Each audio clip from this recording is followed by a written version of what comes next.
Good afternoon. I'm sorry we were a little bit late. I was in the West Wing swearing in Tulsi Gabbard, and so I just came straight back here. So thanks for being patient with us with the delay. We're here today because we have filed charges against the state of New York. We have filed charges against Kathy Hochul. We have filed charges against Letitia James and Mark Schroeder, who is with DMV. This is a new DOJ, and we are taking steps to protect Americans, American citizens, and angel moms, like the mom standing right behind me, who you're going to hear from in a moment. New York has chosen to prioritize illegal aliens over American citizens. It stops today. As you know, we sued Illinois, and New York didn't listen. So now you're next. Millions of illegal aliens with violent records have flooded into our communities, bringing violence and deadly drugs with them. With me today, I'm so proud to be joined by Tammy Nobles. Tammy is an angel mom. Her beautiful daughter, Kayla Hamilton, was murdered by an MS-13 member in 2022. Kayla had just turned 20 years old, and she was raped and murdered by someone who should not have been in our country. Yet, he was released, flown to Maryland, where he committed this violent murder. I just want you to hear from, Tammy. Tammy represents not only herself and her family, but all of the great angel moms around this country who have suffered because of what the Biden administration did, and it is over. Thank you for having me here today and being able to share Kayla's story. Her murderer was able to come across the border knowing that he was flagged as an MS-13 gang member, and he had a criminal record in 2020 in El Salvador for illicit gang activity. He came over as an unoccupied alien child, saying that he was afraid of gang activity in his country.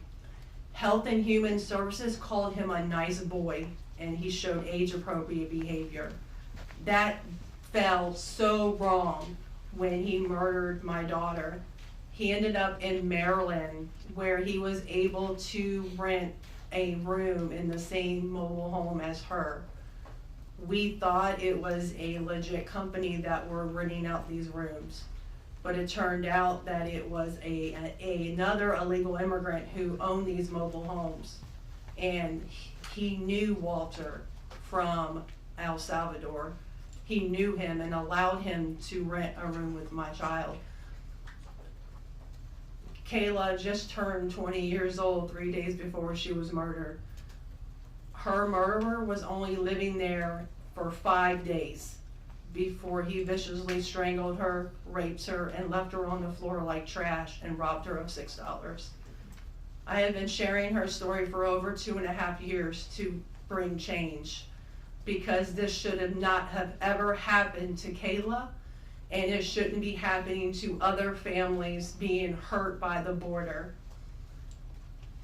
Homeland Security did not do their jobs. They did not check his background. They did say that he was processed. So if they processed him, they knew that he was a gang member and still allowed him here. Health and Human Services did not verify the sponsor and allowed him to go with a sponsor that they don't even know if it was his cousin or his aunt.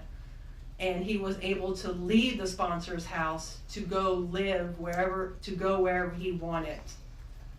And I am going to continue sharing Kayla's story to help save others and to bring awareness of what was happening under the Biden-Harris administration. And I'm so thankful for Pam having me here today, and I'm so thankful for the opportunities I got from Trump and any other platform, people who allowed me to share her story, because this is going to end. No other parent should suffer by having their child murdered by somebody that shouldn't be here. And I'm gonna continue, sharing it, and for Kayla, and also for others. Thank you. And it's my understanding that he also admitted to other murders, correct? Multiple murders. He wrote a letter, and it was intercepted in jail, that he committed 4 murders and 2 rapes. And that's who we were letting walk into our country. And that's why President Trump has directed this to stop. And if you don't comply with federal law, we will hold you accountable. We did it to Illinois, strike 1. Strike 2 is New York. And if you are a state not complying with federal law, you're next, get ready. And the great men and women of law enforcement are standing behind me today. We have FBI, DEA, ATF agents. They put their lives on the line every single day to protect us. And what New York has, they have green light laws, meaning they're giving a green light to any illegal alien in New York, where law enforcement officers cannot check their identity if they pull them over. Law enforcement officers do not have access to their background. And if these great men and women pull over someone and don't have access to their background, they have no idea who they're dealing with. And it puts their lives on the line every single day. Violent criminals, gang members, drug traffickers, human smugglers will no longer terrorize the American people. And that is why we are here today. You will be held accountable if you do not follow federal law. It's over, it ends, and we're coming after you. Questions? We have time for a few questions. David Spott with Fox News. Madam Attorney General, thank you and welcome to the Justice Department. Thank you. I have a quick on-topic and a quick off-topic Sure. question. On-topic, in your executive order, or in your orders on the first day you were here, you talked about working with the Justice Department, or these sanctuary cities, as you say, will be Yes. punished. Today you're putting people on notice. Right now, we're just lawsuits. Is this gonna go further? What kind of punishment are we talking about? Is there any grounds to charge individuals, charge politicians? How far is this gonna go? Well, we're gonna see what they do next, David. We have sued them all. We personally sued the governor, the Attorney General, Letitia James, and Mark Schroeder with DMV because he has the green light laws. So what they have to do, they have to start complying with federal law.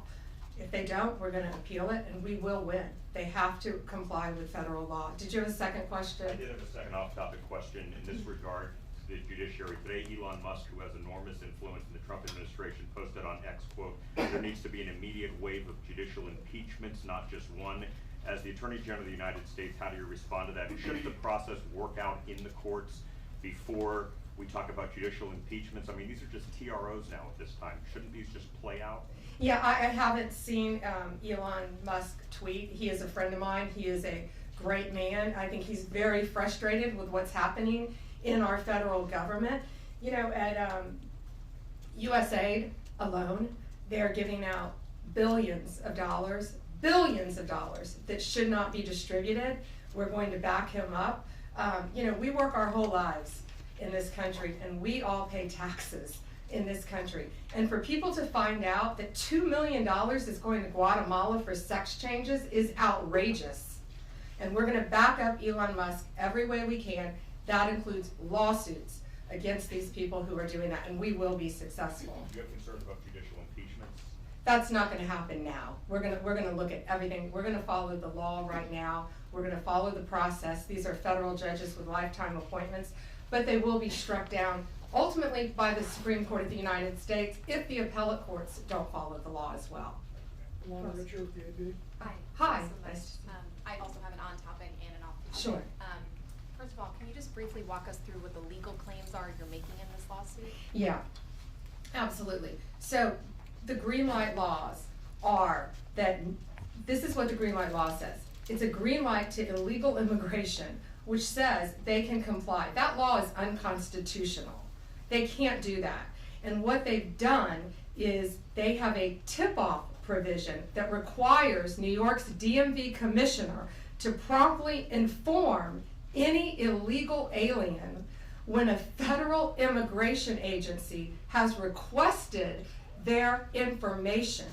So think about the men and women in law enforcement behind me. That's basically, that's not basic, it's tipping off an illegal alien, and it's unconstitutional. And that's why we filed this lawsuit, and that's why we charge Mark Schroeder too, because he runs DMV. Oh, I'm sorry, you had a second question. Yeah, my off-topic question. I wanted to ask about Mayor Eric Yes. Adams' case. As of at least a few moments ago, SDNY still has not dropped that case. Have you or other DOJ leadership spoken to the acting U.S. Attorney and SDNY since the memo was sent earlier this week? And what will you do if she refuses to drop the case? I have not spoken to her. I know our acting DAG, Emil Bove, has spoken to her, and Chad Mizell may have spoken to her, but that case should be dropped. It was done at the directive of Emil, so that case should be dropped. I did not know that it had not been dropped yet, but I will certainly look into that. Regular daily caller. Hi, how are you? Tom Homan suggested this week that someone from within the FBI may be leaking information about the ICE raids, and that such could be putting officers' lives at risk. Has the DOJ gotten any closer to determining if these leaks are coming from within the FBI? And what will the consequences be if they can identify the leakers from the FBI? Excuse me. Well, first, I can't talk about anything that is ongoing, and that is ongoing. And it's really for the similar reasons of what I said earlier. The great men and women in law enforcement standing behind me today, they must be protected. And anytime anyone leaks or tips off anything regarding a pending investigation, that jeopardizes lives. You're telling a bad guy what's about to happen. It could jeopardize the lives of all the men and women in law enforcement. We will not stand for it. We will find you. We're going to investigate it, no matter what agency it came from. We don't know for certain. We have an open investigation, so I can't talk about it in detail, but we will do everything in our power to hold you accountable, and it is a crime, and you will be prosecuted when we find you. I got time for one more. Alana Austin, Newsmax. Hi, Madam Hi, Alana. Attorney General. Thank you so much for your time. I was also interested in hearing specifically what the interactions have been like with Mayor Adams. And I know he has a little bit of a different tone than some of the other Democrats out of the Empire State. And then also Denver Mayor Mike Johnston, because before the President Trump went back into office, he had issued some words about a potential standoff and then walked that back. So I was curious to see what things have been like out of New York City and Denver officials. Yeah, well, we're hoping that in New York, Mayor Adams is going to cooperate with us with the sanctuary cities and the illegal aliens. And has the mayor in Colorado been cooperating? Do we know? I believe he might have now. Yeah, I believe Colorado is now cooperating. That's what we want. We don't want to sue you. We don't want to prosecute people. We want people to comply with the law. This is very simple. An MS-13 member murdered her daughter. That's happening throughout this country. We have one angel mom is too many. And we have angel moms throughout this country who should not be going through this. Comply with the law. This is the last thing we want to be doing. We want to be out there, all of us, fighting violent crime. Yet we're fighting illegal aliens, and that ends, and it's going to end today. All right, that's all we have time for, guys. Thank you. Thank you. Thank you all. Thank you.